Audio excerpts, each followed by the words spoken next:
Þetta er verkefni 2 í Excel á blaðsíðu F4, síða 1 í verkefni 02 innkaup. Við erum búin að móta fyrirsagnir og fjölmiðja fyrirsögnina og við erum búin að setja haus og fóta á allar síður. Þannig að nú ætlum við að setja inn formúlur og við ætlum að kaupa 3 öskjur af smjörva og þá margföldum við magnið með verði á einingu og segjum sama sem, best að smella hér í, setja margföldunarmerkið og magnið. Og ef ég ít á Ctrl og Enter, þá er ég bara áfram stödd í hólfinu, get afritað formúluna niður. Pendillinn er svona eins og mjór kross og ég afrita niður. Og ég ætla að setja 1000 punkta á þessar tölur, ekki á magnið. Þannig að ég fer hér í number og haka við number og use 1000. Þá er ég komið með verði hér. Og ég ætla að leggja tölurnar saman.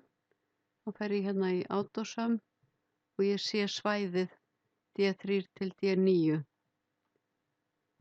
Og ég þarf að setja 1000 punkta hér líka, þannig að ég get smellt á tölu með 1000 punkti. Mála hérna yfir allar bara. Ég er að passa að setja ekki 1000 punkta á þessar tölur og ekki á prósentuna. Og hér ætla ég að finna út afsláttinn. Ef ég á að borga 10.080 og fæ 12% afslátt, þá margfalda ég þessa tölu með 12%. Ég skrifa ekki 12%, heldur smelli í hólfið og ýta á Enter. Þannig að ég fæ 1210 krónur í afslátt. Og þá er spurningin hvað ég að borga mikið.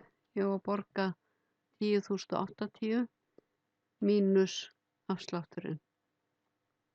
Þannig að þetta er verðið sem ég á að borga. Grunnlínur, þá set ég svæði hér í blokk og bottom border og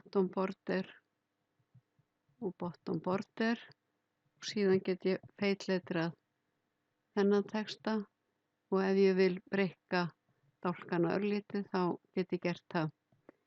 Ég ætla að sýna ykkur í öðru myndskeiði hvernig þið raðið vörutegundunum. Þannig að ég ætla að vista núna.